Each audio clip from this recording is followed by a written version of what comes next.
Olá a todos. É um grande prazer ter todos vocês aqui em mais essa edição do Data Quest. Na DataRain a gente fala o tempo inteiro de dados. Dados, nuvem, inteligência artificial, o impacto que isso está trazendo na eficácia das empresas.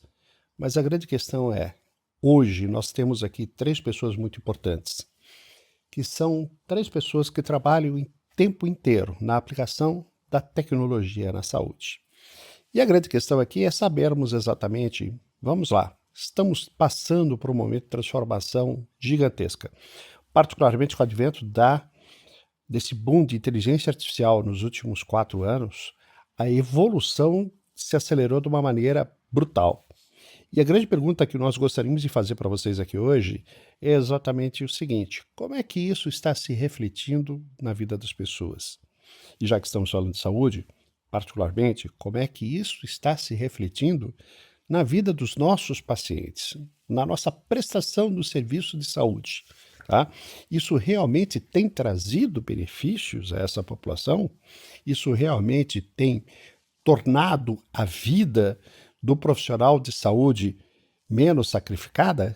Então, a ideia hoje é a gente conversar um pouquinho sobre isso, tá? E eu gostaria de justamente pedir aqui à Érica, que é a nossa diretora de negócios para a área de saúde, que apresentasse os nossos três convidados, por favor. Obrigada, Wagner. Pessoal, obrigada pela presença de vocês. É um privilégio recebê-los. Estamos aqui, começando pela doutora Carolina Rincos, que é médica neuroradiologista no HC, que é o maior complexo hospitalar da América Latina. Também é pesquisadora e médica no INRAD e tem participado de algumas iniciativas de IA com ética dentro do complexo junto conosco. Obrigada, doutora Carol, por vir. Também temos o Dr. Alex Vieira, que é CIO, superintendente de TI, inovação, transformação digital. Dentro do HCore também é um grande influencer, está sempre por dentro das novidades, né? E atualmente também presidente da ABCIS, Associação Brasileira de CIOs em Saúde. Com uma atuação muito forte ali em inovação digital, lidera iniciativas que conectam tecnologia com a saúde. E para fechar, Vitor Ferreira, que tem uma bagagem enorme ali, circulou por diversas áreas dentro do complexo hospitalar, tem grandes histórias para contar.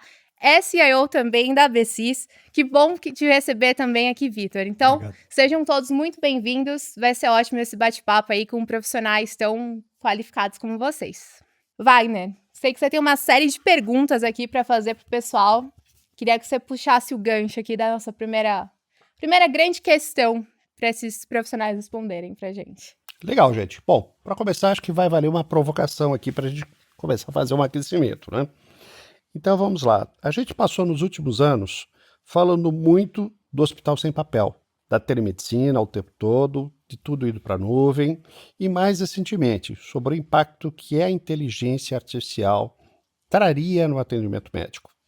Eu sempre gosto de citar, inclusive, aquele livro do Dr. Eric Topol, Deep Medicine, que ele diz que exatamente que a inteligência artificial vai fazer a mágica de devolver ao médico mais tempo a ser dedicado ao paciente, porque a inteligência artificial vai fazer aquela série de ações acessórias que são necessárias no atendimento médico, né?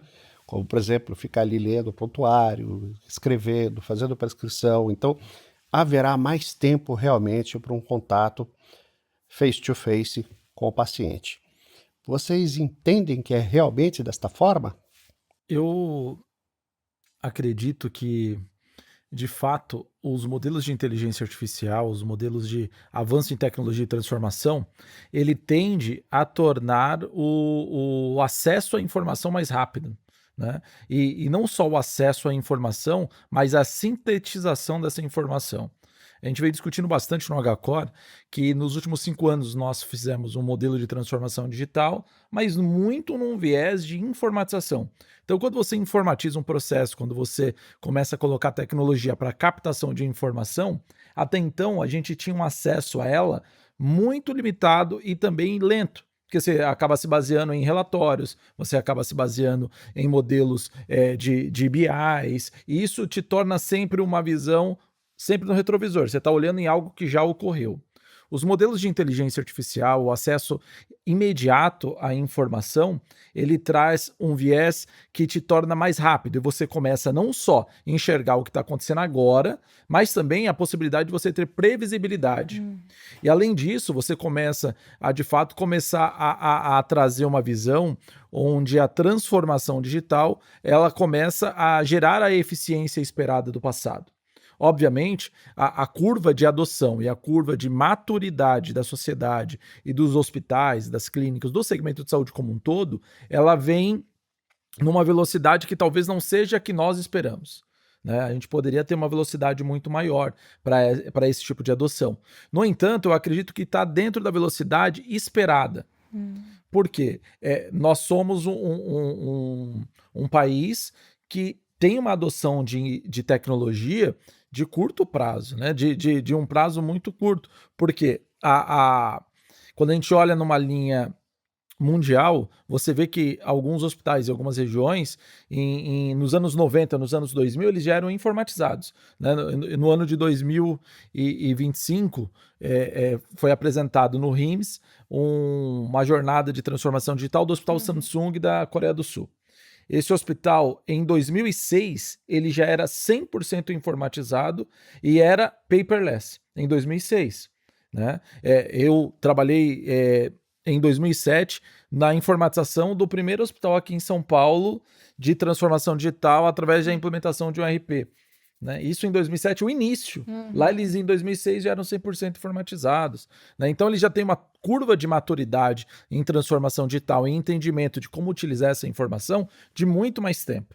Nós estamos tendo que aprender como evoluir tecnologicamente, como evoluir processualmente ali as atividades, e além disso a gente tem uma pressão cultural que é a tecnologia que a sociedade já possui. Então a inteligência artificial já está nos celulares, já está no Netflix, quando você vai escolher um filme.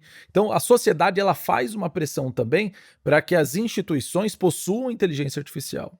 Só que talvez hoje a gente ainda tenha a necessidade de criar uma maturação maior dentro dos processos de saúde, dentro até da jornada de transformação digital, para que as informações fiquem cada vez mais azeitadas e adequadas, para que os modelos de IA consigam trabalhar essa informação de forma com a qual a gente consiga ter resultados eficientes. E aí sim a gente buscar o que a gente vem trabalhando ao longo dos anos, né? Que é ter eficiência com transformação digital, é ter uma linha onde a informação do paciente ela gire de forma de 360 graus em toda a camada, não só da assistência, mas administrativa e para o próprio paciente. Então eu acredito que os modelos de IA, eles vão sim atingir um nível de maturidade dentro do segmento de saúde, vão sim gerar eficiência, mas eu acredito que hoje nós ainda estamos na curva de aprendizado, né? E na minha visão, eu acho que é o esperado por enquanto.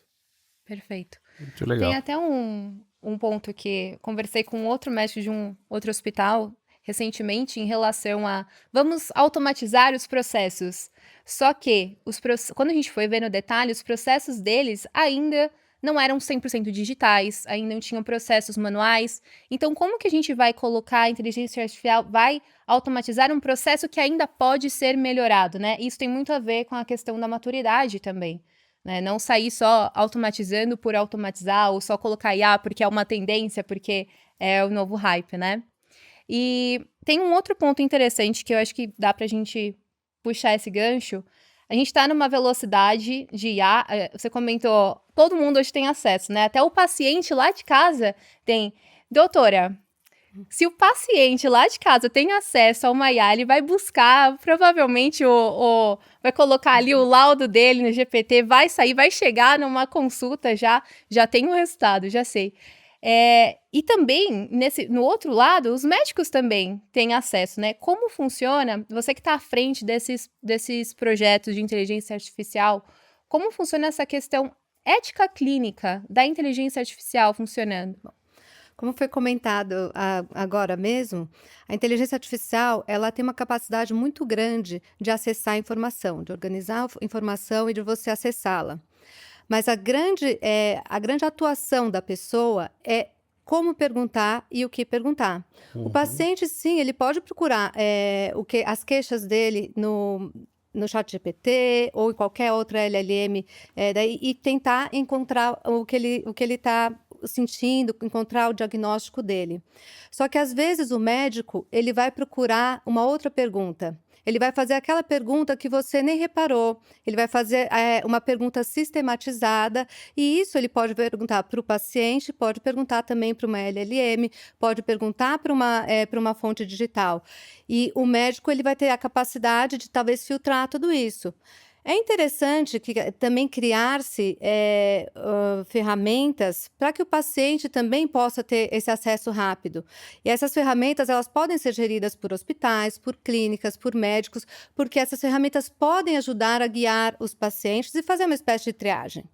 Mas tudo isso tem que ser construído de uma maneira bem estruturada, bem validada e com verificação humana. Porque a verificação humana, ela vai estabelecer aquilo que pode ser um erro esperado, vai entender, vai conseguir interpretar coisas que podem estar gerando uma informação errada para o paciente ou trazendo um nível de estresse maior ou menor do que ele deveria. Então, todas essas ferramentas são importantes. E o paciente, é lógico, ele vai procurar todos nós, inclusive o médico, às vezes, né, nós, com a quantidade de informação dentro da medicina crescente, todo médico ele tem que ter acesso a esse tipo de informações, porque é muito difícil a gente adquirir todas as informações em tempo real e todas as atualizações. Então, a gente precisa saber o que procurar.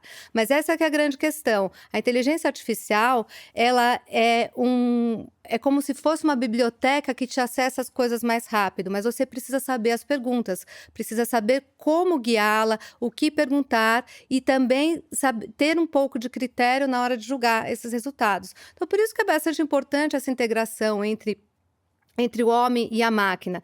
E com o tempo, é lógico, né? A gente falou essa questão, se vai gerar tempo. A inteligência artificial tem o potencial de dar tempo ao médico. E não só ao médico, a todo mundo. Mas no momento, ela vai dar a agilidade necessária para a gente processar a quantidade de problemas que nós estamos tendo hoje em dia, que nós não temos tempo de resolver. Então, essa evolução, com o tempo, a gente vai entender que a inteligência artificial não é um ser humano. Ela é uma ferramenta importante para que o ser humano tenha a velocidade necessária do mundo atual. Perfeito. Eu recebi indicação no Wagner de uma série chamada Doc, que é uma série italiana que se passa no ambiente hospitalar. E tem um episódio que a CFO do hospital chega para os médicos e fala: olha, eu recebi uma executiva de negócios que trouxe essa ferramenta aqui de inteligência artificial que promete reduzir drasticamente os custos. Então eu vou propor uma corrida entre os médicos e a IA. Quem descobriu o diagnóstico do paciente 34 primeiro, ganha. E aí os médicos ficam naquela: como assim? A gente vai ser substituído? Que absurdo, tudo. E aí, enfim, vai rodando o episódio, chega no fim, os dois chegam no mesmo diagnóstico. Quando eles voltam ali para passar o diagnóstico para o paciente, o médico nota uma peculiaridade no paciente e faz algumas outras perguntas. E aí eles chegam à conclusão que precisam de mais exames e, na verdade, o diagnóstico era outra doença, outro protocolo. E aí, por fim, né, eles chegam na CFO e fazem a seguinte conclusão: bom, a inteligência artificial, ela foi boa, né? Ela conseguiu ajudar a gente a agilizar alguns processos, mas somente um médico sabe fazer as perguntas certas. Somente um médico tem um olhar humano para o paciente. Então, acho que isso vai muito de encontro com o que a doutora trouxe, né? Ela é uma ferramenta complementar que ajuda o nosso dia a dia, mas ela não vai fazer o trabalho do médico, o trabalho do outro. Olá, Vitor. Nós estivemos recentemente participando justamente da comitiva de uma série de executivos de tecnologia da informação em saúde. Nós fomos juntos lá para o HIMSS, o Healthcare Information Management Society, e é uma exposição espetacular. Realmente o que está sendo feito de mais moderno na saúde, nós vemos acontecendo lá. E na noite do primeiro dia, a gente teve uma conversa bastante interessante, tomando um café, fazendo um comentário sobre as sessões que estavam sendo feitas.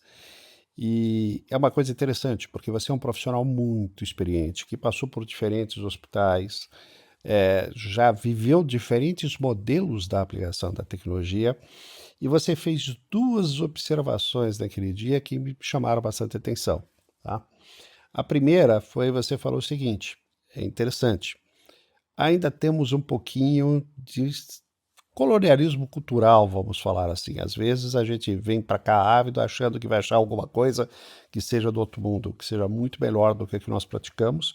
E quando nós vemos alguns dos casos que estão sendo apresentados pelos principais centros do mundo, a gente vê que estamos fazendo quase que a mesma coisa com menos, né? Eu queria que você explorasse um pouquinho mais exatamente esse raciocínio, falasse um pouquinho assim, do alto da tua experiência, exatamente o porquê desta frase. Primeiro, obrigado pelo convite, é um prazer estar aqui com vocês.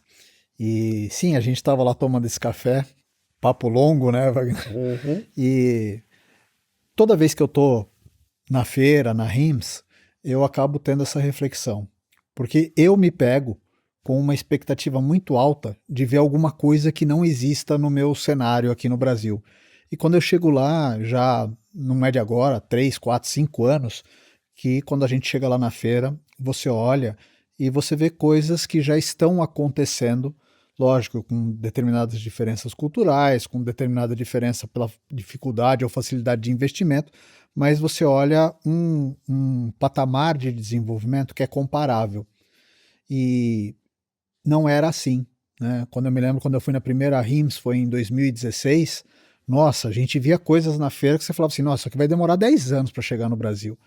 Primeiro, não demorou 10 anos. Segundo, hoje, apesar de ainda permanecer uma dificuldade, o nosso dinheiro vale menos, né? A gente tem mais dificuldade para adquirir tecnologia, mas quando a gente olha, por exemplo, o nosso cenário na saúde, a gente tem hospitais que são comparáveis aos melhores hospitais do mundo, e quando a gente olha a aplicação da tecnologia, e a aplicação da tecnologia tem um item aí que merece um quê de destaque, né? Porque pegando aqui as perguntas que já foram feitas, né, quando a gente fala da aplicação da tecnologia na saúde, existem ondas, e a nossa percepção fica cada vez mais aguçada. Então tem uma diferença muito grande entre você digitalizar, você automatizar ou você transformar. Hoje, nós estamos vivendo a onda, o Alex falou um pouquinho disso na resposta dele, nós estamos vivendo a onda da transformação, que era o que a gente achava que a gente estava fazendo quando a gente estava digitalizando. Aí a gente digitalizou, a gente tirou do papel e colocou no sistema, só que com o mesmo processo que existia no papel. Aí a gente falou assim, puxa, mas isso aqui ainda está meio burro, né? A gente podia eliminar esse campo, a gente podia pular essa etapa, e a gente começou a automatizar, falar isso aqui preenche sozinho, isso daqui, se a resposta for tal, vai para aquele outro campo, e aí começou a ficar mais veloz. E hoje, a gente está no ponto que a gente olha para tudo isso e fala assim, ainda não está bom. Por que ainda não está bom? Porque a tecnologia evoluiu, a tecnologia correu, mas os nossos modelos mentais de processos permaneceram exatamente no mesmo patamar. Então hoje você começa a ver assim, ó, eu preciso, vou dar um exemplo de hospital, né, minha praia. Eu preciso mesmo perguntar para o paciente 5 vezes qual que é o nome da mãe, qual que é o nome do pai, para garantir que isso daí é segurança? Será que isso daí é segurança ou isso daí é um modelo mental que parou no tempo? A resposta é que é um modelo mental que parou no tempo. Porque se eu perguntar uma vez para um paciente que hoje eu já tenho as ferramentas de identificação, biometria facial, não preciso perguntar nunca mais. Não é que eu não preciso perguntar naquela jornada, não preciso perguntar nunca mais. Mas eu continuo mantendo o mesmo paradoxo que eu tinha de 10 anos atrás. Eu só coloquei tecnologia em cima dele. Então, quando a gente fala de transformar, hoje a gente tem uma tarefa que é uma tarefa, e quando eu falo nós, eu tô falando, aí eu globalizo, né? Porque esse mesmo paradoxo que a gente vê acontecer aqui no Brasil, está no mundo inteiro. Então, quando a gente fala dessa necessidade de transformação, a gente fala da jornada do paciente, agora a gente fala da jornada digital do paciente. Só que a jornada que a gente estabelece como digital do paciente, ela foi um arremedo que a gente colocou em cima do processo existente. E existem vários pontos onde a gente já pode ser mais inteligente pela habilitação da tecnologia, mas a gente ainda não faz isso. Então, como é que a gente vai conseguir fazer isso? Não sei se tem algum engenheiro aqui entre nós. Você é engenheiro? Sou. O Wagner resolve. Em tecnologia sempre tem um engenheiro, né? O ponto é que a gente tem que fazer toda uma reengenharia de processo. A gente tem que redesenhar as nossas etapas à luz do que a tecnologia atual permite. E aí a gente vai pegar, por exemplo, o que a doutora falou em termos da massa de dados que a gente tem, que a gente faz pouca coisa com essa massa de dados ainda, a gente não consegue aproveitar, né? A gente captura muito dado, mas a gente gera pouco conhecimento com isso. Vamos pegar o que o Alex falou ali, do que a gente viveu aí. O Alex deu um exemplo de 2007, e lá se vão 20 anos. Declarou a tua idade depois dessa daí, né, Alex? Verdade. Mas lá se vão 20 anos, e quando você olha as etapas que a gente percorre nos processos, elas mudaram muito pouco, né? Então, a tecnologia começa a romper essa porta e trazer uma pressão que é insustentável, que mesmo o cidadão mais leigo começa a te questionar. Começa a falar assim, cara, mas eu já dei meu nome lá naquele outro balcão, eu tenho que dar aqui de novo, pô, o sistema de vocês não funciona, né? Então começa a existir um consenso, uma consciência coletiva de que nós não estamos aproveitando os benefícios que as tecnologias estão nos oferecendo. E aí, voltando para o âmago da sua pergunta, quando a gente compara, por exemplo, o cidadão americano, que esteve exposto a muito mais tecnologia do que o cidadão médio brasileiro. Só que hoje o patamar de percepção é muito parecido, porque hoje todo mundo tem o seu celular, porque hoje todo mundo vê a TV digital, porque hoje todo mundo, quando sai na rua, é exposto a alguma atividade de inteligência artificial te demonstrando como as coisas podem ser. E hoje o cidadão que entra num hospital, ele não compara mais o meu hospital com o dela, com o dele. Ele compara o meu hospital com o Nubank, ele compara o meu hospital com o Netflix, ele compara o meu hospital com o processo digital que ele está tendo no celular dele. E ele fala, cara, por que eu posso fazer o supermercado do sofá da minha casa pelo celular, mas não consigo marcar uma consulta, um exame direito com o app do hospital? Então, isso traz para a gente, e aí agora sim, respondendo, né? Isso traz para a gente a necessidade de uma criatividade e de uma reinvenção que no cenário brasileiro nós estamos bem posicionados, né? Hoje, quando a gente olha e compara, faz uma comparação macro do cenário americano com o cenário brasileiro, eles continuam tendo muito mais tecnologia, muito mais investimento, muito mais tudo. Só que eles também são reféns, basicamente, de 2 RPs. Eles também têm problemas sérios de interoperabilidade, apesar da gente estar lá na feira e ver o assunto macro só como inteligência artificial, os problemas estruturais, os problemas de infra permanecem. A gente ainda não resolveu conectividade como poderia resolver. A gente ainda não resolveu a comunicação de um sistema para o outro como a gente poderia resolver. Só que quando a gente olha para o cenário brasileiro, mesmo com toda essa dificuldade, a gente consegue apresentar muitas vezes resultados superiores. Até o exemplo que a gente comentou, né? A gente viu lá um case onde a gente falou de transcrição, né? A inteligência artificial como uma ferramenta para que o médico não precisasse mais digitar, ficar olhando para o teclado enquanto o paciente estava fazendo o relato dos sintomas dele. E isso foi apresentado por uma comitiva estrangeira como uma grande novidade lá. E a gente, na nossa comitiva Tupiniquim, nós olhamos um para o outro, né, Alex? Falou assim, puxa, mas a gente já tem isso lá nos nossos hospitais. E foi engraçado porque conforme a apresentação foi evoluindo, no final eles falaram assim, ó, a gente já tem tudo isso e agora só falta integrar com o nosso sistema. Aí nós olhamos um para o outro e falamos assim, nossa, mas o nosso já está integrado. Está integrado nesse tempo. Tem, é até melhor. Tá até melhor, tá num patamar mais evoluído. Então assim, hoje você não passa 2 meses sem que a grande novidade, o grande paper que estourou em qualquer lugar do mundo seja reprodutível em qualquer outro lugar do mundo. Então, acabou essa distância. Apesar de ainda, na alma, quando você vai com a expectativa de que eu vou ver algo muito diferente, chega lá, você não vai ver algo muito diferente. Você vai ver que a gente está acompanhando para e passo o desenvolvimento tecnológico do mundo. Certo? Se eu puder... Eu achei fantástico 2 coisas que você falou. Uma é da questão da transformação e da quantidade de dados que nós temos. E esse é um problema que nós estamos passando, porque nós temos uma quantidade de dados muito grande e o grande paradigma agora é organização desses dados, criação do banco de dados para que as ferramentas de IA funcionem bem. Porque essa é outra diferença do quando o paciente acessa, né, uma inteligência artificial por si só, ou quando você acessa uma inteligência artificial que não é treinada.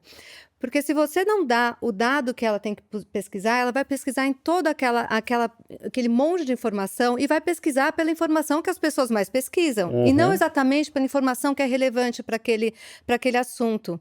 E isso acontece quando você vai pesquisar, né, inteligências artificiais abertas, e dentro de um sistema hospitalar também é complicado ainda porque os bancos de dados, eles não estão todos organizados de uma forma que a inteligência artificial possa ler. E esse é um grande desafio quando a gente desenvolve uma ferramenta de inteligência artificial para um uso hospitalar, porque nós temos que definir para a inteligência artificial o que ela precisa buscar. E às vezes, quando nós vamos olhar, né, os bancos de dados que nós usamos, eles ainda não estão organizados. Então, você tem que pensar, nós temos agora o ser humano, né, o trabalho das pessoas, dos médicos, dos profissionais de TI, os engenheiros, é justamente organizar essas informações e mostrar para a inteligência artificial como ela usá-la, que é como quando você usa, né, uma inteligência artificial e você não coloca os documentos que você quer que ela pesquise, ela funciona muito pior do que quando você coloca, eu quero que você pesquise nesse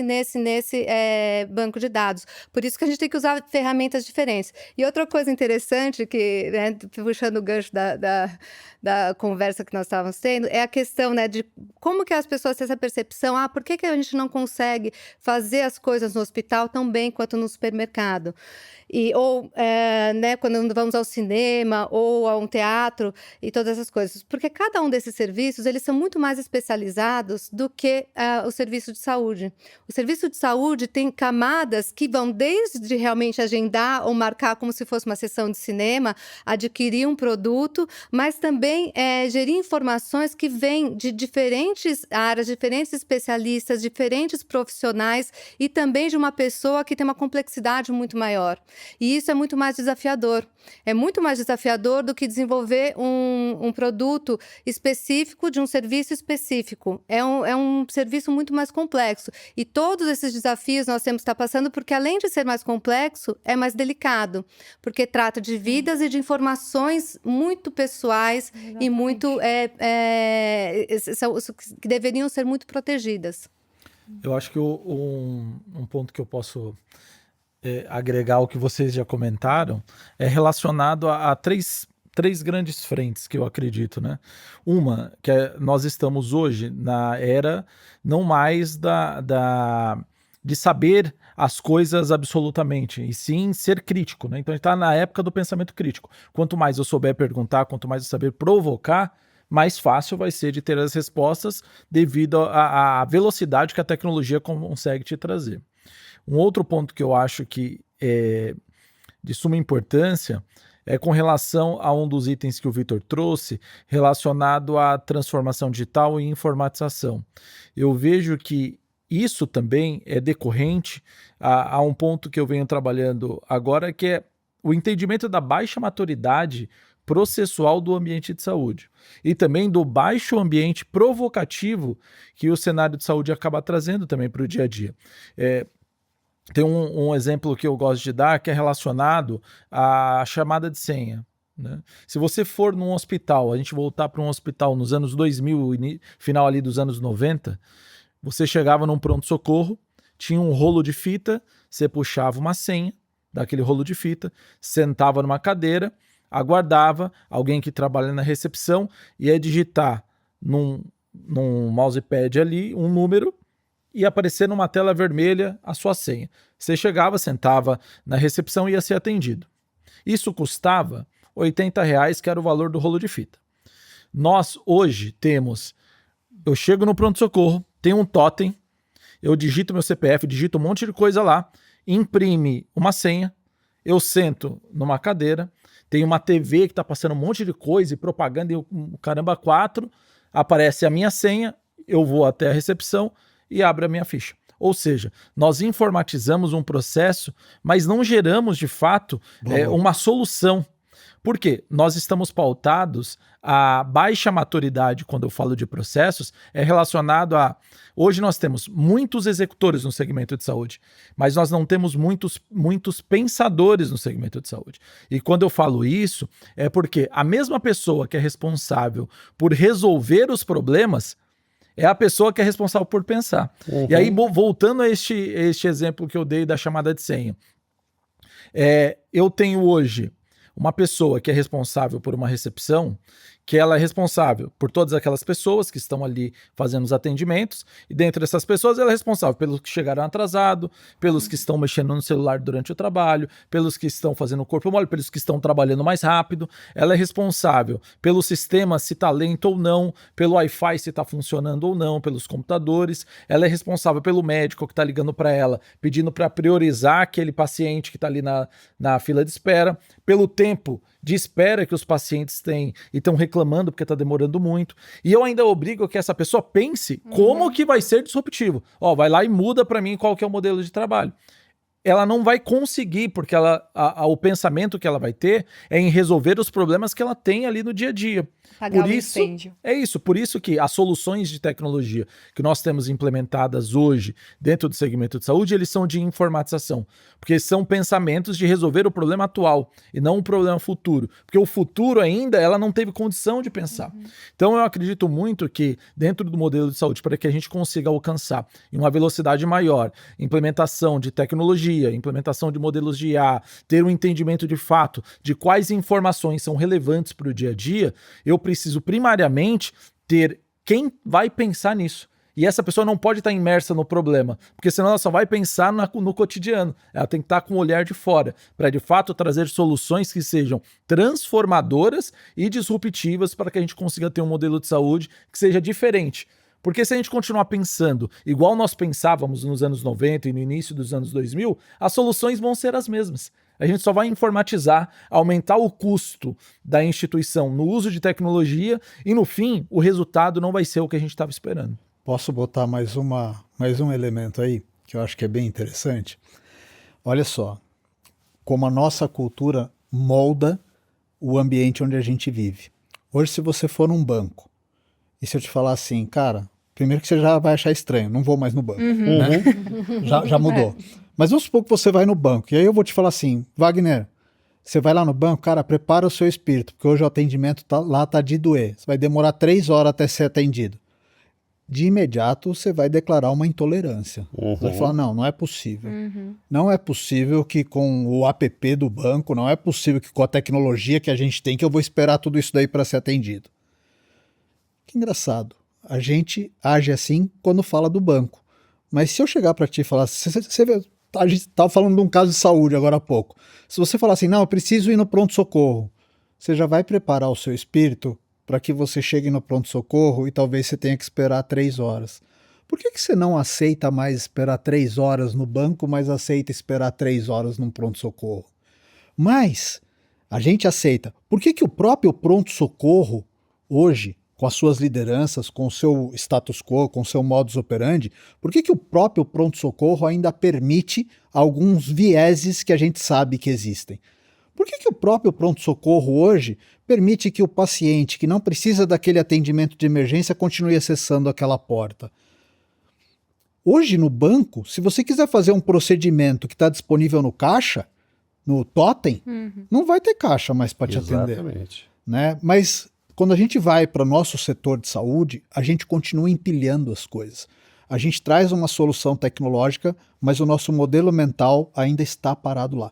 E aí, quando eu falo que eu vou colocar mais um olho aí, hoje, quando a gente fala de tecnologia, a gente tem basicamente o head de TI, que tem vários nomes aí, gerente, CIO, diretor de TI, que é o cara que está sintonizado e está babando para implementar essas novidades no hospital. Você tem profissionais que estão orbitando isso e que se empolgam com aquilo e que se envolvem e que viram grandes promotores e às vezes grandes protagonistas disso. Mas quando você olha para o geral das lideranças hospitalares, elas não conseguiram acompanhar esse desenvolvimento.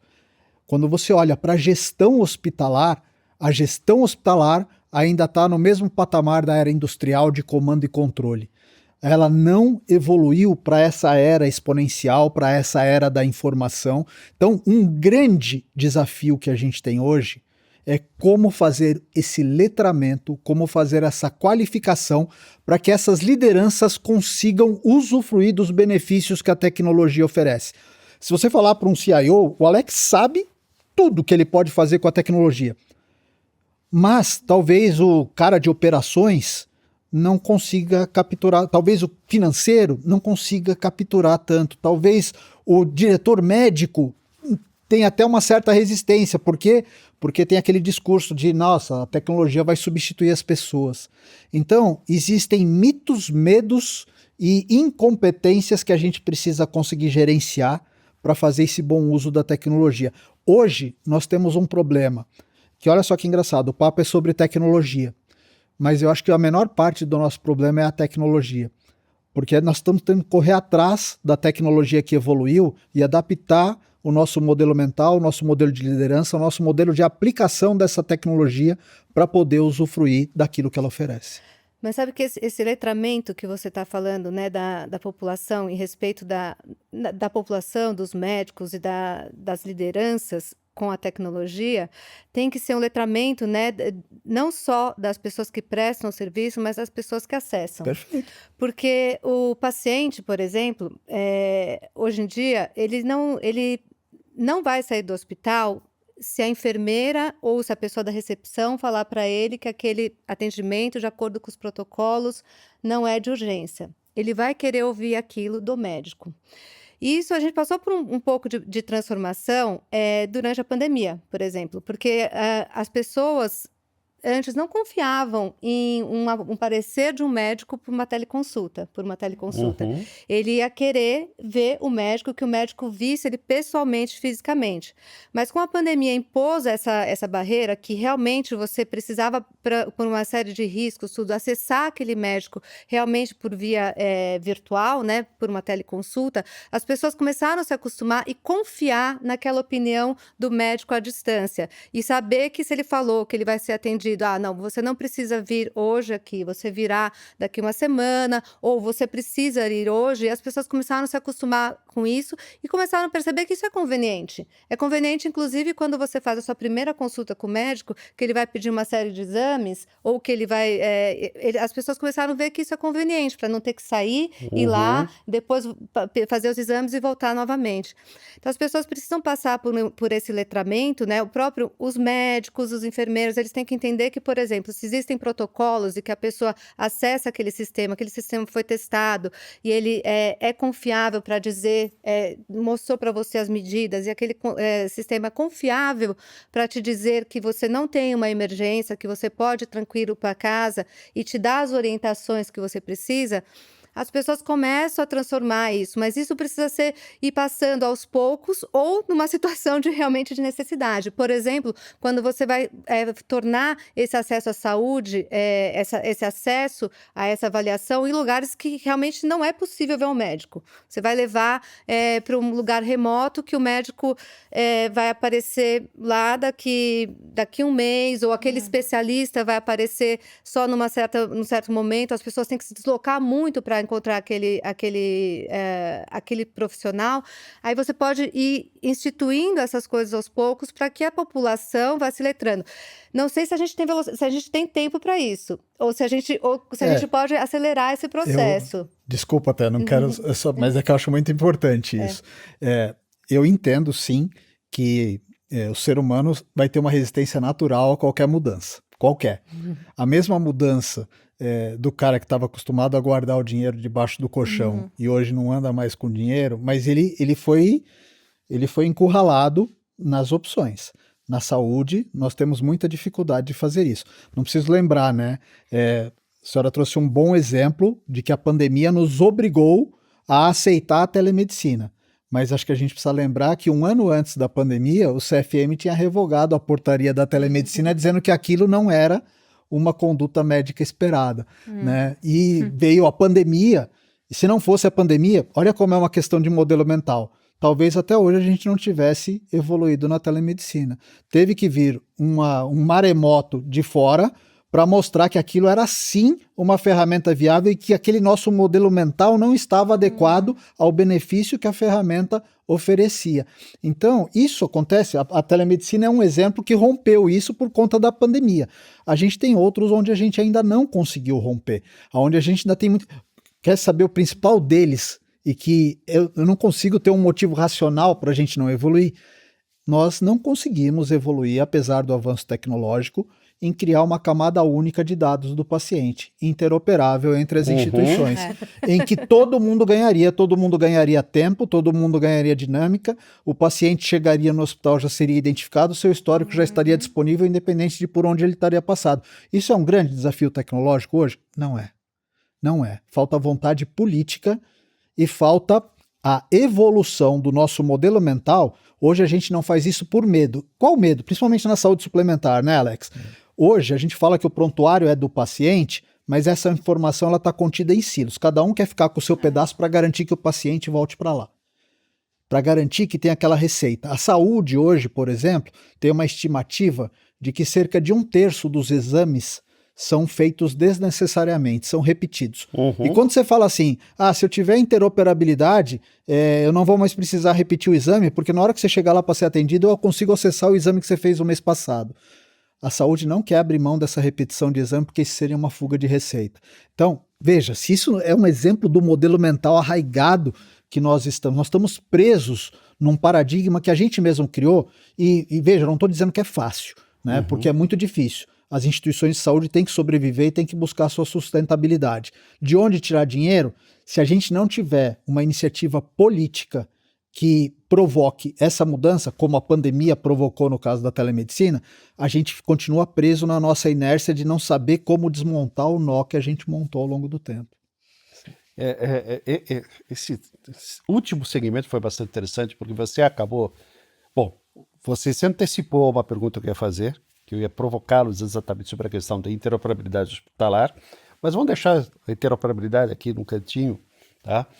E sobre a questão, logo depois que a doutora Carolina falou, eu fiquei exatamente lembrando o caso da resistência que o CFM tinha à implementação da telemedicina. Na época da telemedicina, nós fomos chamados pela Secretaria Estadual de Saúde, tá, para criar justamente uma infraestrutura para que eles pudessem operar toda a rede estadual em cima de um modelo de telemedicina. E eu me lembro que na época eu questionava, mas espera aí, vocês estão pedindo para fazer isso, mas o CFM já liberou? E o pessoal falou, a hora que cair a ficha do CFM e ver especificamente a extensão dessa pandemia, eles vão ser obrigados a ceder. Então, enquanto isso, nós estamos correndo. E, de fato, aconteceu exatamente daquela forma. Tá? E aí eu lembrei também, quando você falou da transformação digital, e você deu alguns exemplos bastante interessantes. Padrão Netflix, padrão Nubank. Padrão Nubank, eu também acompanhei bastante essa história de como foi a transformação digital do setor financeiro brasileiro. Nós tínhamos alguns bancões já pré-estabelecidos há bastante tempo que resistiam a essa mudança, mas teve que chegar realmente um banco que inclusive foi fundado por um estrangeiro com a cabeça completamente nova. Não vamos ter agência, todas as operações vão ser por app, etc. E hoje está todo mundo correndo atrás. Então, será que não é o caso também que aqui no nosso setor de saúde a gente está precisando que alguém com essa mentalidade revolucionária faça de fato essa transformação digital e com isso faça com que o resto do setor, todos os outros players, saiam correndo atrás para buscar aquele novo modelo, aquele modelo que já passou efetivamente por uma transformação digital? O que é que vocês têm a me dizer disso? Eu acho que sim, acho que você tem razão. Eu acho que nós deveríamos ter alguém que buscasse essa disrupção. E nos fóruns de discussão, a gente acaba sempre entrando, vamos fazer tal coisa, vamos fazer tal coisa. Só que hoje existe um emaranhado de problemas e um emaranhado de solicitações e necessidades do segmento de saúde que se sobrepõem a algumas coisas. Né? Vou dar um exemplo em cima do que diz que a gente está discutindo e que vai de encontro também com os modelos de interoperabilidade. Eu concordo com o Vitor que tem tecnologia até em excesso para que a gente possa fazer a interoperabilidade de informação do paciente. Eu acho que até existe um entendimento das instituições que isso seria algo que seria bom para a sociedade como um todo. No entanto, dentro das priorizações que cada instituição tem, ela tem um caminhão de coisas ali que ela precisa executar, que ela precisa melhorar, que talvez isso acaba se tornando algo secundário dentro das suas prioridades. Porque cada instituição está dentro de uma etapa da jornada de transformação digital, da etapa de entendimento como o digital pode influenciar no seu dia a dia. E a gente não pode se esquecer que a gente está passando também por uma etapa da sociedade que pela primeira vez na história nós temos 6 gerações vivendo em conjunto.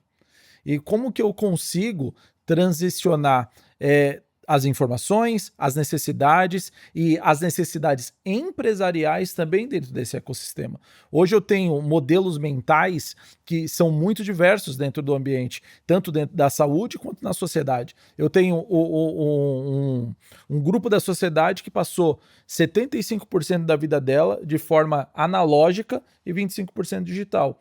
E por vezes esse grupo hoje acaba estando nas presidências das empresas, acaba sendo influenciadores nos negócios, acabam sendo pessoas que acabam gerenciando a forma com a qual os modelos de saúde funcionam. Então ela tem um modelo de pensar que ainda tem uma herança analógica.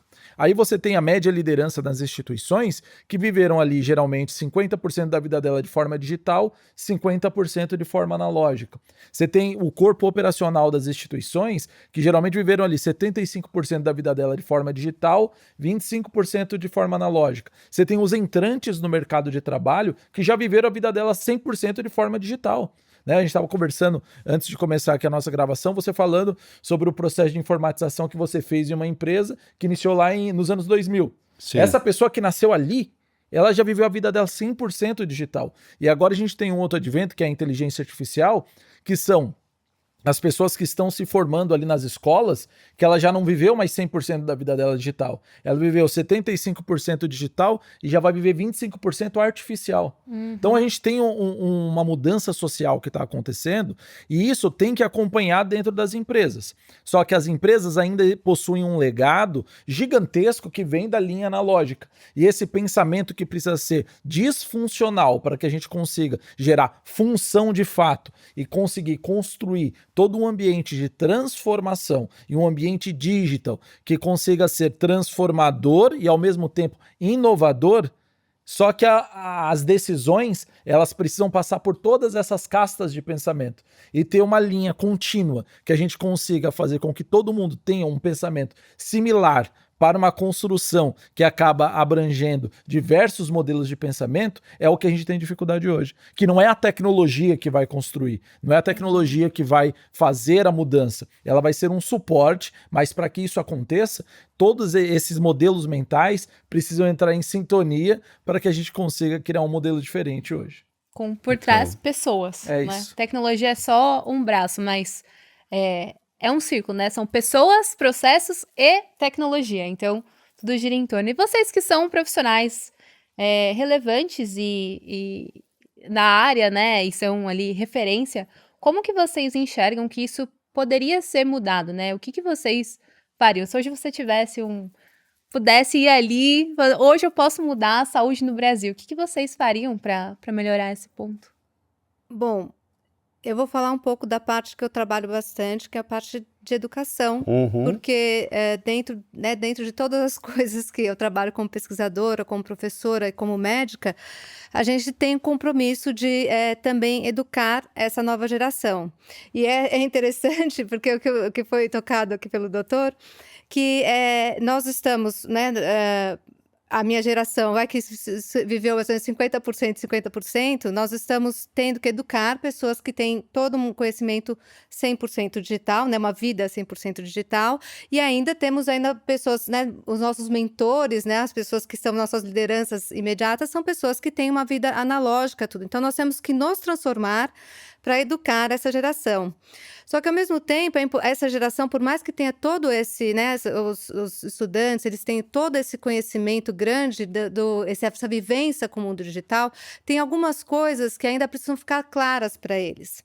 Primeiro, é que nós precisamos transformar, ensinar para o estudante de medicina e mesmo para os médicos que já estão tratando com essa persona digital dos pacientes, é que essa identidade digital do paciente, ela é como se fosse um pedaço da pessoa. Então, ele tem que ser, os novos médicos e os médicos que estão agora tratando com esses dados digitais, têm que ter a consciência que as informações digitais de um paciente, elas são quase como um exame de sangue, um pedaço de biópsia, elas são um pedaço relevante. Isso precisa ser tratado com decoro e também com proteção, porque você não vai sair compartilhando com todo mundo. Por mais que nós temos esse desafio também de integrar os sistemas, a gente tem que entender como que isso vai ser integrado.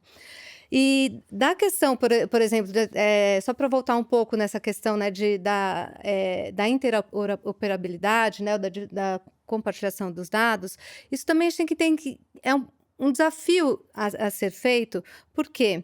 Porque por mais que seja importante compartilhar realmente os resultados dos exames, o prontuário dos pacientes, isso seja acessível para a assistência do paciente, para uma instituição, seja ela pública ou privada, aquele dado, ele é de uma certa forma um commodity. É um commodity para pesquisa, para formação de conhecimento, para desenvolvimento de novas ferramentas, e isso é utilizado como uma ferramenta um pouco de troca entre as pessoas que têm a guarda desses dados, que podem se tornar pessoas que vão desenvolver ferramentas, podem se tornar parceiros de outras instituições para criar conhecimento e podem também se tornar...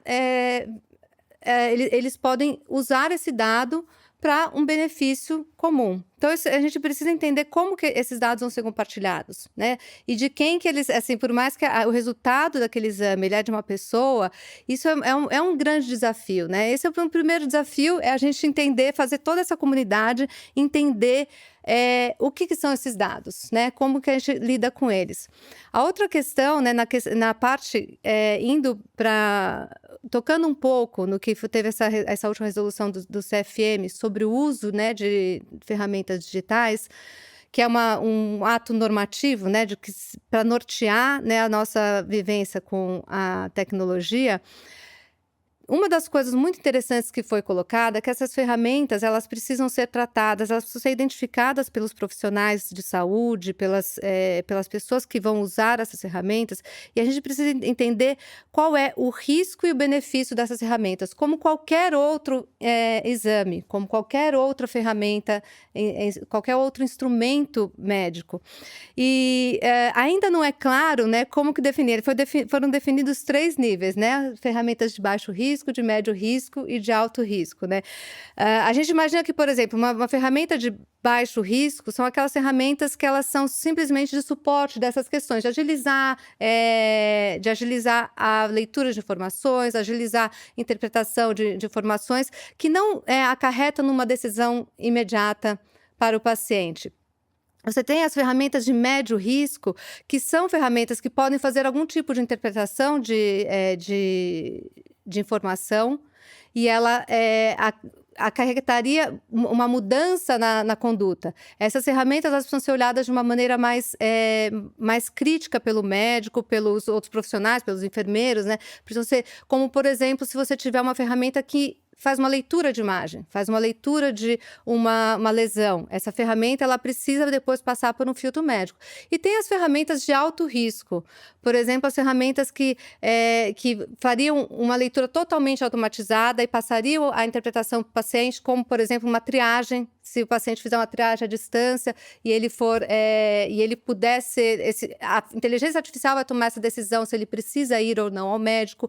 Ou uma ferramenta que faz a leitura da imagem, mostra lá onde deve fazer a ressecção do tumor e resseca o tumor, ou manda um laser para fazer uma ablação.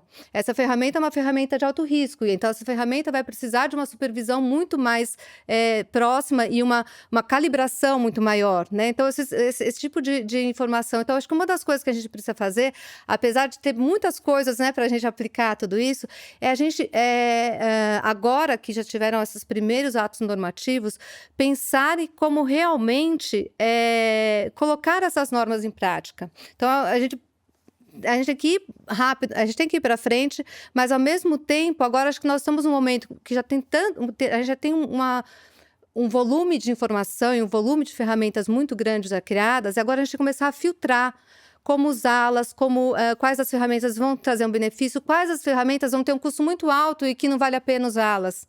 Porque tem ferramentas que simplesmente elas vão ter um custo muito alto e só devem ser utilizadas em situações específicas.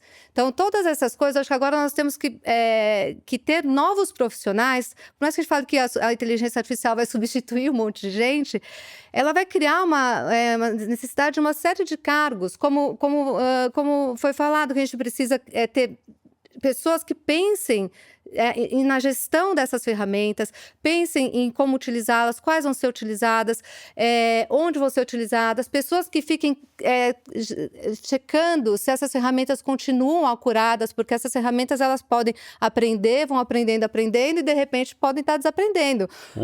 Elas podem estar aprendendo bobagens. Então agora nós estamos num momento que nós precisamos passar um filtro fino nessas ferramentas.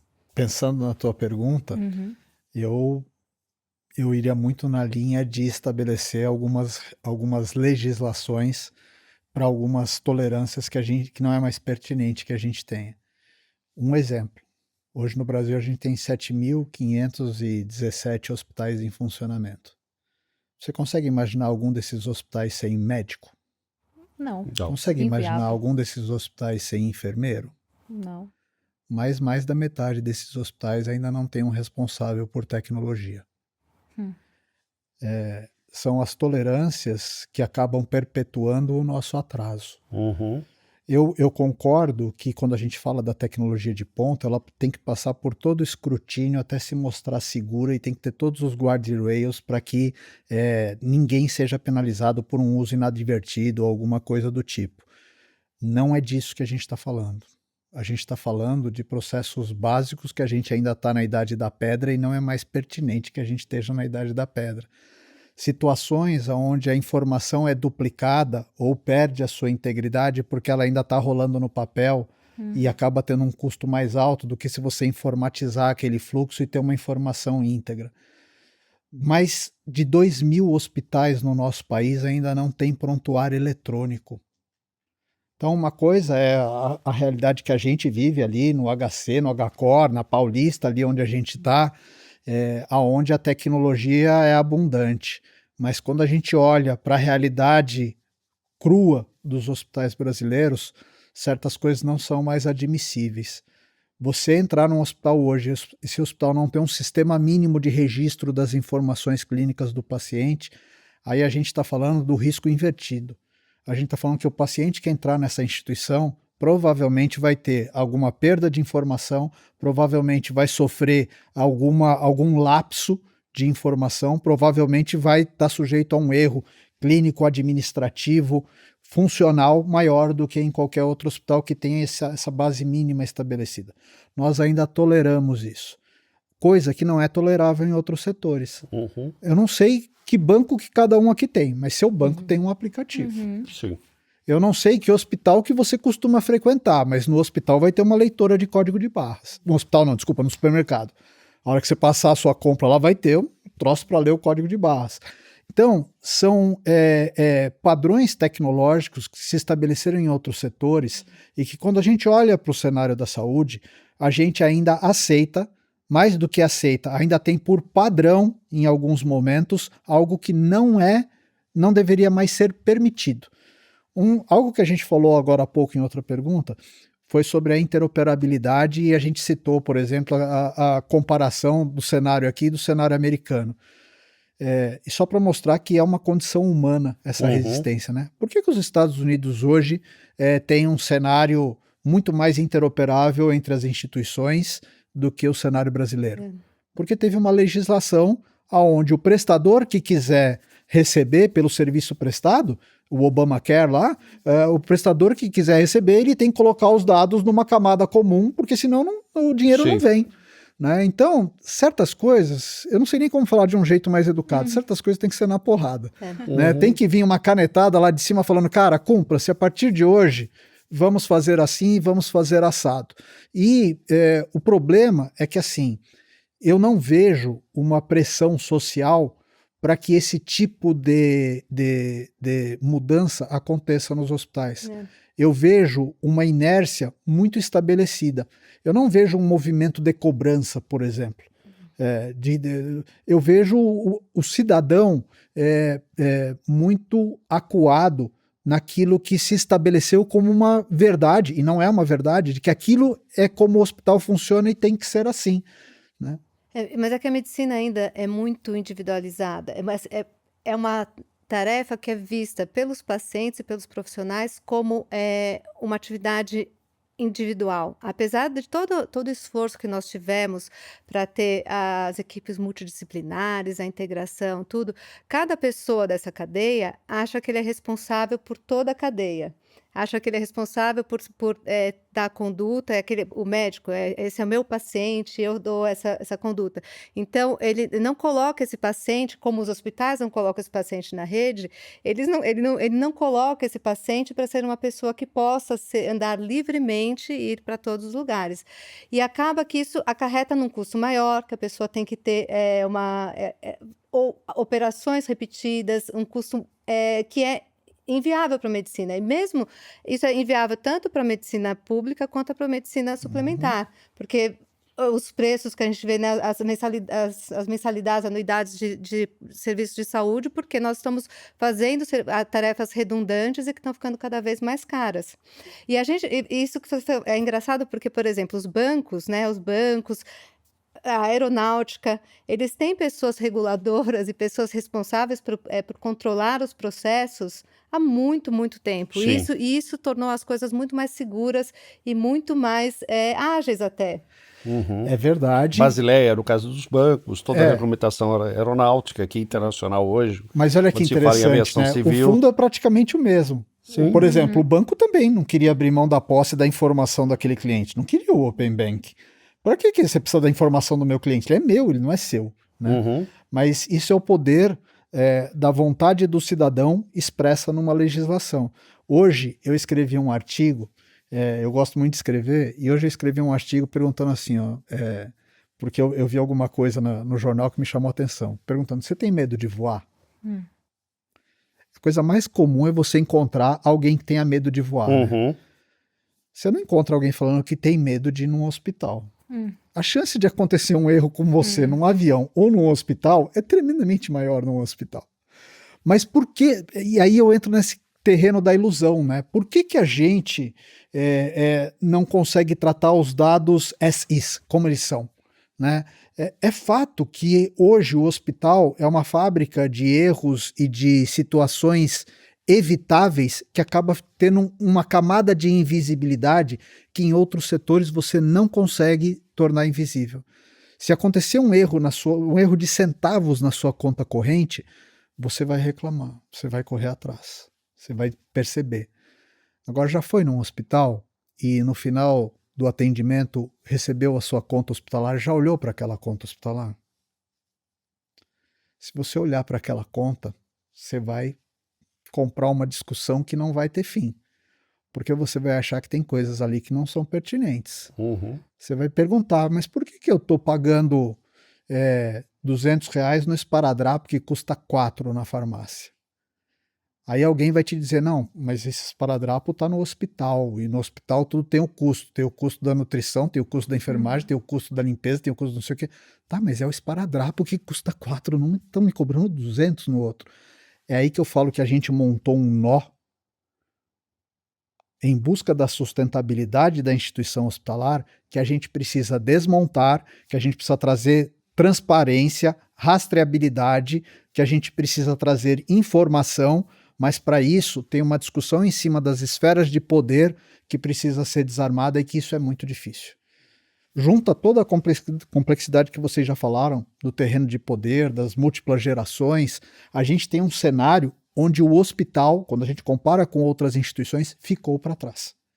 Hoje, quando a gente compara a instituição hospitalar com outras instituições de outros setores, nós estamos bem atrasados no que diz respeito à aplicação inteligente da tecnologia. Não em relação à tecnologia, nós temos tecnologias maravilhosas, mas em relação a não ter essa tecnologia de forma fragmentada. mas com relação a ter essa tecnologia em prol do cliente, em prol do paciente, funcionando de ponta a ponta e trazendo um raio-x de tudo o que aconteceu de forma indelével, de forma transparente. Hoje a gente ainda não consegue fazer isso. Você trouxe um ponto importante. Usar disso para o bem do paciente, para o isso. bem final. Que é na um discurso ponta. que a gente tem, forte. Quando você olha qualquer hospital desses 7.500 brasileiros, o paciente está no centro das nossas decisões. Não é verdade. Porque se o paciente estivesse no centro, ele não precisava dar o nome 15 vezes, ele não precisava ter uma conta que ele não consegue entender, ele não precisaria esperar por esperas que são inadmissíveis se o processo estivesse ajustado. Então o paciente não está no centro hoje. E você, Alex, se você pudesse fazer uma mudança ali em prol do paciente, fazer a diferença ali na saúde, se você tivesse esse poder, o que você faria? Eu, a princípio, sempre imaginei que nós, como instituição, poderíamos fazer a transformação ali na vida do paciente, em como ele atua. Hoje eu enxergo que não basta só eu, como instituição, querer fazer diferente, né? Ou eu, como indivíduo, querer fazer diferente. Eu acho que hoje a gente tem uma sociedade, nós temos um modelo que foi construído e constituído, que ele segue algumas regras e necessita de alguns passos. Então, hoje, qualquer alteração que nós fizermos dentro do segmento de saúde vai implicar em diversas outras coisas que estão amarradas ali, né?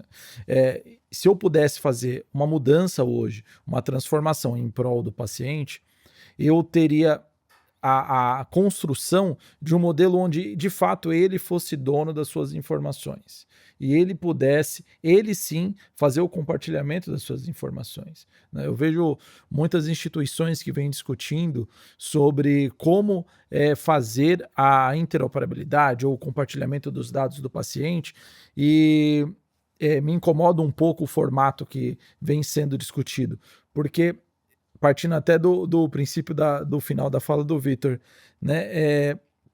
A gente fala que o dado é do paciente, mas quem está discutindo em compartilhar esse dado são as instituições. Obviamente, a gente está indo pelo lado errado.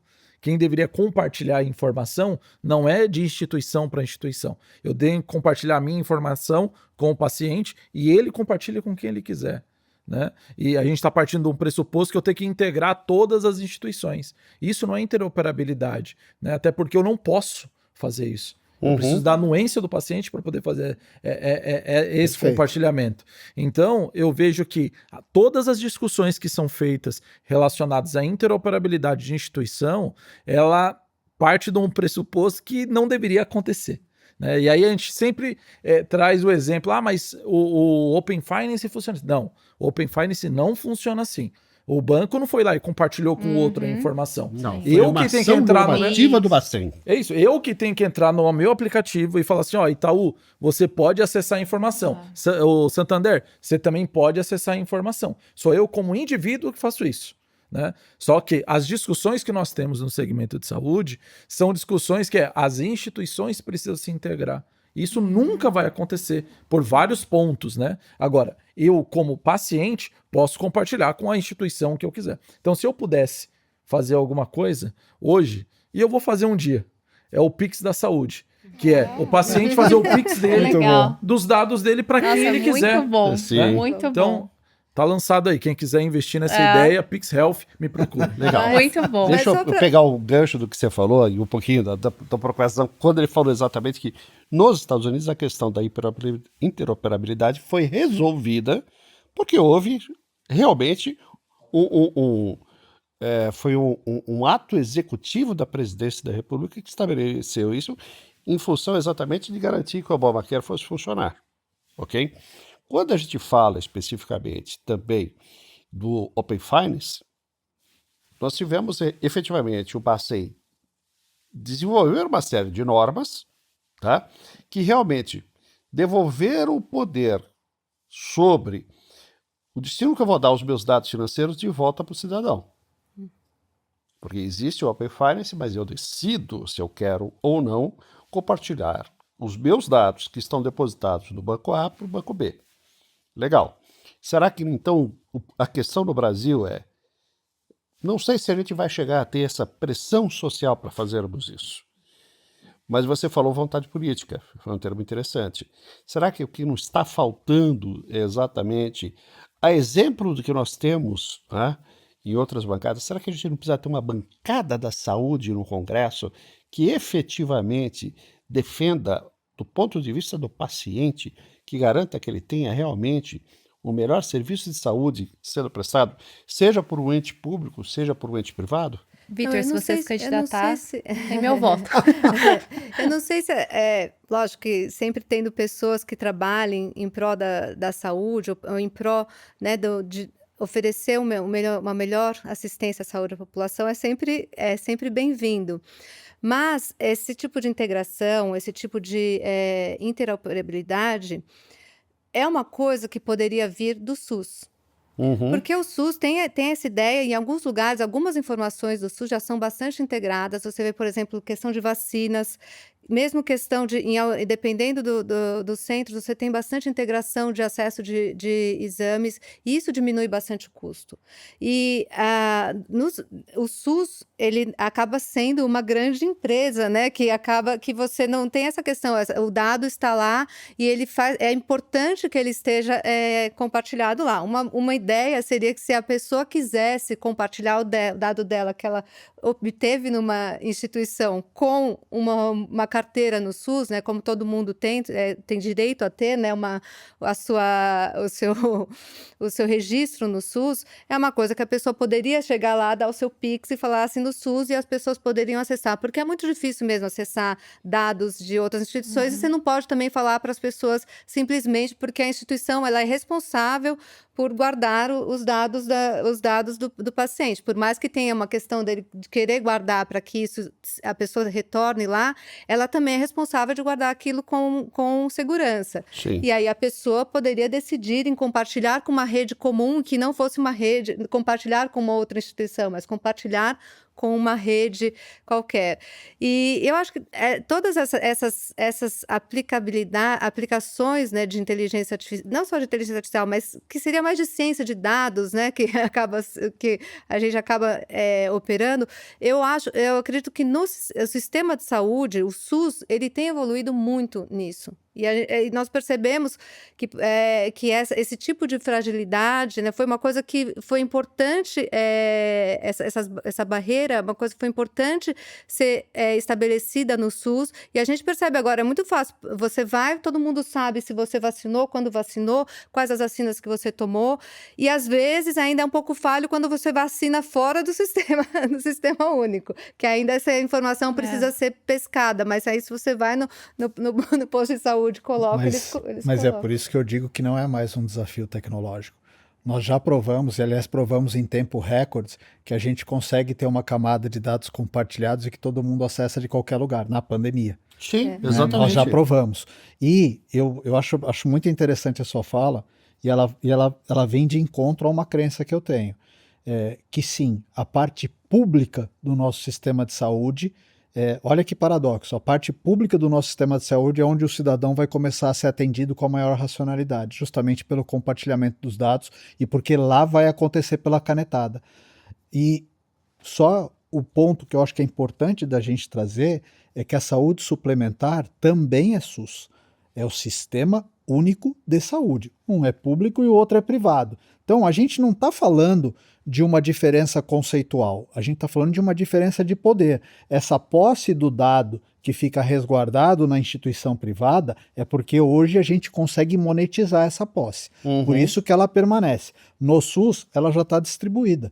Então, já é aceito. Tecnologicamente, nós já provamos que é possível. E eu tenho pouco dinheiro, Alex, mas está à disposição para essa empreitada de fazer o Pixel. Quando foi criado o CNS, era exatamente nesse sentido, né? Que você, pelo menos dentro do SUS, você pudesse ter o compartilhamento dessa informação. Mas aí, eu lembro de uma coisa interessante também. No comecinho dos anos 2000, eu trabalhei para uma empresa australiana que fazia prontuário eletrônico de paciente. Inclusive, a primeira implementação que a gente fez foi num grande hospital privado aqui em São Paulo, bastante conhecido, etc. E uma vez eu estava lá e estava com uma enxaqueca brutal, né? Aí eu perguntei pro meu colega de escritório lá na Austrália, poxa, qual é o escritório, o hospital mais próximo que eu possa ir? Por que você quer ir no hospital? Não, eu tô com uma enxaqueca brutal. Não, mas espera aí, cara. Aqui o sistema é em níveis. Não adianta você ir lá bater no hospital Perfeito. que o pessoal vai mandar de volta, vai um dos vai nossos lá pro pecados. primeiro nível. É um dos nossos pecados. Então, porque isso casa exatamente com aquilo que a doutora Carolina estava falando, né? Que se não é o médico que fala, olha, não era para você estar aqui, não adianta algum funcionário dizer, mas a experiência que eu vi lá na Austrália é exatamente isso. Eu tive que descobrir que era o general practitioner que atendia o bairro que eu estava vivendo naquele momento, para que eu pudesse marcar a consulta com ele, para depois ser encaminhado no segundo nível por um laboratório, um ambulatório de especialidades. E se fosse necessário, eu iria para o hospital e nunca precisei ir. Até lá a enxaqueca já passou, né? Não, mas o que eu achei interessante é a racionalidade do sistema é Isso muito aí. grande. E ele funciona, e aí, mais tarde, a minha filha foi fazer intercâmbio, ficou por lá, os meus netos são australianos, todos nasceram em hospitais públicos, nível de qualidade, assim, o sistema de saúde deles é realmente um negócio impecável. E é uma coisa interessante, porque o modelo australiano é o NHS, exatamente como nós temos no Reino Unido, né? Então, o modelo do National Health Service, como a gente tem também no Canadá, como tem também na Nova Zelândia. E aí é interessante, porque o SUS foi inspirado nele, né? Mas o que aconteceu que a gente não trouxe toda a funcionalidade do Mas modelo agora o do SUS está National Health inspirando, Service para mas cá? o SUS também está inspirando muitas mudanças nesses sistemas também, porque a gente tem o SUS ele tem algumas fortalezas, como tivemos há muito tempo nosso sistema de vacinação é um dos melhores do mundo, assim, dos Sim, melhores sem do sombra de mundo. dúvida. Nós temos algumas, nosso sistema também de vigilância, por mais que nos falta dinheiro e nos falta braços para que o SUS realmente atinja todo mundo. Mas onde o SUS está e funciona, ele funciona bem. E ele tenta fazer essa hierarquização também de sistema. Legal. Tanto que nós temos, Sim, né? Nós temos, sim. nós temos os serviços terciários, os serviços secundários, as AMEs, né? As unidades básicas e tudo isso é justamente para seguir esse sistema. Que é um sistema que, se for bem gerido, ele tem ele é mais sustentável do Totalmente. O Sem SUS, sombra de a dúvida. parte pública do SUS, recebe 30% dos recursos destinados para a saúde brasileira e atende 70% da população. Exato. A saúde suplementar recebe 70% dos recursos e isso é insuficiente para atender 30% da população. Ou seja, tem um problema sério de aplicação de racionalidade desse sistema. A gente já falou aqui no começo algumas características disso. Então, não tenha dúvida de que o caminho, e aí retomando para a nossa discussão de tecnologia, né? Eu acho que o caminho para a gente poder equalizar esse destempero de investimento e de inteligência é uma aplicação tecnológica inteligente que traga transparência para as transações desse sistema. O sistema, hoje, a gente tem diversos pecados. É um sistema que remunera pela produção. Se você olhar, remunerar pela produção, muitas vezes quer dizer o quê? Quer dizer que o hospital que oferece um serviço pior vai ganhar mais dinheiro. Porque o principal item de remuneração é uma diária. Se você for num hospital e não for bem atendido e pegar uma infecção e ficar o dobro do tempo internado, esse hospital está ganhando o dobro do dinheiro de diária que um hospital que foi lá, te atendeu e te soltou em pouco tempo. Lógico que tem mecanismos de regulação, mas eu estou falando do modo macro, Sim, a irracionalidade do nosso sistema de sustentar a saúde no país. sim. Para onde que a gente tem que ir? Existe um consenso já há algum tempo de que a gente tem que remunerar, que a gente tem que ser capaz de valorar e de remunerar a assistência pelo desfecho. O hospital que foi lá e fez o que devia fazer, fez a lição de casa, fez tudo certinho, o paciente se recuperou, esse hospital tem que ser bem remunerado pelo que ele fez e pelo que ele evitou. Como é que você remunera um hospital que evitou um pé diabético? A gente não remunera hoje. A gente remunera o hospital que vai lá e amputa o pé do cara que está diabético. Então, tem um quê de evolução do nosso sistema que é tecnológico dependente. E o que você está dizendo, na verdade, corrobora o que você tinha falado lá atrás. Sim. Os processos É isso pararam aí. no Pararam. tempo. É isso aí. É o modelo porque não foi nosso isso. modelo mental está atrelado à produção, está atrelado à intervenção e pouco atrelado à cura. Na verdade, a gente não remunera a cura nem a prevenção. Legal. Ou quando remunera, é timidamente. São iniciativas. Aliás, quem tentou hoje, no nosso sistema de saúde, fazer alguma coisa diferente, tentou fazer um VBHC, uma remuneração por valor, faliu. Não Porque conseguiu. no fundo, Vitor, nós não somos o setor de saúde. Nós somos o setor da doença. Isso aí. Porque a gente cuida da doença, a gente Perfeito. não cuida da saúde das pessoas. Perfeito. Você Bom cuida ponto. depois que o cara tá com um problema instalado. Aí ele vai para ter o seu problema solucionado. O que a gente deveria ter de fato é como que eu previno que esse cara fique Mas doente. olha que interessante, Alex. E esse sistema foi o melhor que a gente conseguiu num momento em que a nossa sociedade não conseguia perceber as coisas a tempo de evitar. A evolução tecnológica mudou isso. Hoje começa a ser imoral você continuar aportando todo o recurso nessa modalidade quando tecnologicamente você já tem recurso para perceber as coisas em tempo de evitar. Exatamente. E é aí que tem que chegar a intolerância do cidadão de falar assim, cara, mas não pode, tem recurso para que eu não precise amputar o meu pé.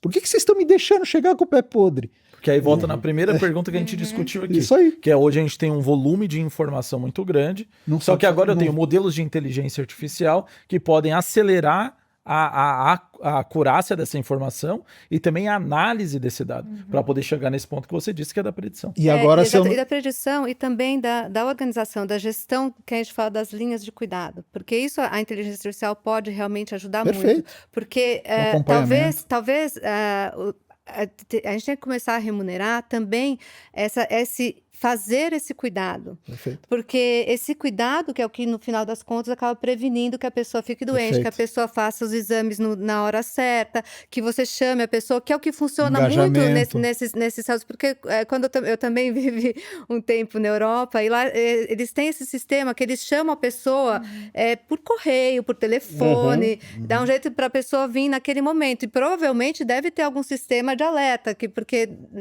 uma pessoa, se você deixar uma pessoa fazendo isso todo dia, aí você vai ter que ter um profissional, vários profissionais que não vão poder estar cuidando do paciente. Então, você tem que ter um sistema que faça isso automaticamente, que libere as enfermeiras para ir lá cuidar do paciente e não fiquem olhando ficha e marcando numa planilha. Então, todo esse tipo de remuneração, que é uma coisa que ainda não é remunerada, não existe o plano de saúde, o SUS, ninguém paga por isso. Então, isso acaba sendo um gasto que os hospitais não investem tanto, ou quando investem porque veem que acarretou numa economia. Mas esse cuidado, essas linhas de cuidado e essas aplicações para fazer essas linhas de cuidado ainda não tem o valor visto antes dele trazer a economia. Então, esse sistema todo, essas ferramentas que podem ser usadas para gerir e para diminuir fila, diminuir espera no pronto-socorro, você poderia até falar assim, poxa, deveria ser uma coisa de qualidade, quanto tempo... já é, né? Em algumas coisas, quanto tempo as pessoas ficam esperando lá para ser atendidas.